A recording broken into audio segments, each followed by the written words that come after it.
earliest memory with music, piano recitals. Playing in piano recitals. Messing around backstage. Being at Interlochen, being in that environment and playing with all those people who are so much better than me and learning things constantly, and is when I felt like this is something I want to do. I think my first musical moment that really made me kind of tune everything else out and get really excited was, I think at my first cello lesson, 7th grade. He started playing the prelude of the first Bach suite. I'd recognized it, like I'd heard it before, and he started playing it, and I remember like exclaiming while he was playing. I don't know what I said, like, oh, I love that. Oh my gosh, I want to learn that. Something along those lines. I remember that very vividly.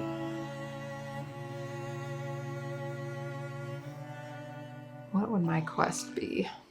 It's not to be the best, because I don't even know what that means. To have the confidence in my ability to think that, yes, I actually can do this thing well, and not doubt myself. Then see whatever that opens up to me. There's always more things to whatever is out there. Like, you know, when I started doing my theater stuff and my dance stuff, and I learned so much, and it's just a never-ending quest. The poetry helps.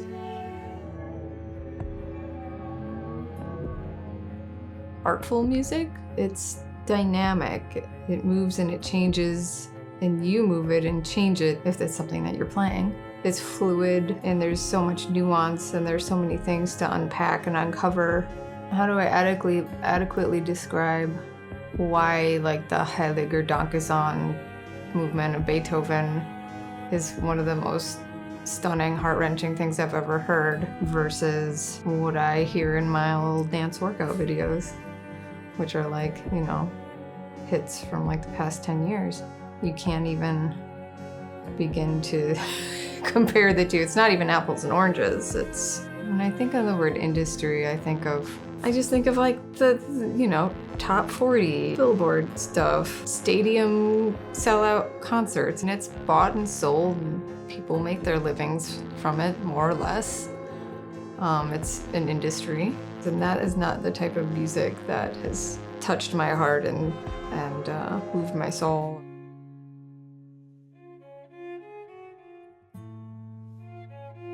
It goes both ways.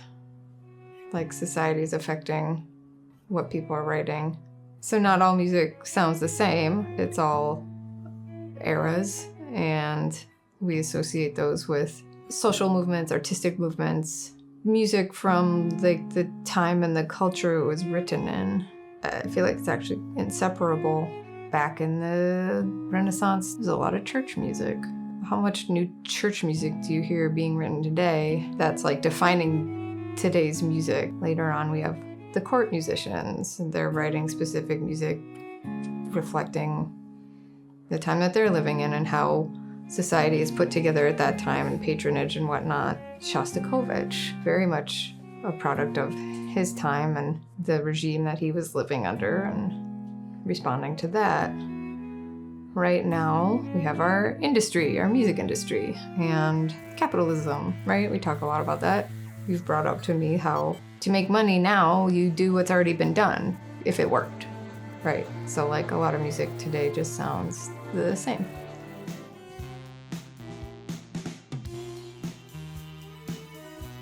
I think it tells the story of society, because it doesn't sound the same as everything else. But it's, I think, a reaction to that. We Are Connected is a pretty epic tale. There's the written story, 87 chapters. That's crazy. A video for each one, a piece of music for each one, a story for each one. And not a simple story. Multiple characters, multiple AI characters. We're going back to the 50s, not like, you know, one protagonist goes through whatever they're going through. Very carefully thought out thematically. Like, I'm so excited to see all the little like bits and pieces that connect throughout the whole thing, and the callbacks and the thises and the that's, whether it's a musical phrase or something we saw in a video that's important, you know, a year from now. I play Alicia. Oh. I play Alicia, the character, because it's not me. I play the cello. Cello things in We Are Connected, trying to find a voice, literally and figuratively, trying to make it sound like a human voice at times. Trippy and a struggle. Also just trying to take my sound and kind of natural interpretation and make it more of like a signature maybe for this style. I don't know what it is yet. And you read about all those times in history where all those artists are hanging out and getting coffee, and there's that famous place in Paris where all those guys went or whatever, and I was just like, God, that's awesome. And I'm like, oh, I could do that. I could move to Pittsburgh and have coffee with my friend and just keep tabs on what he's doing.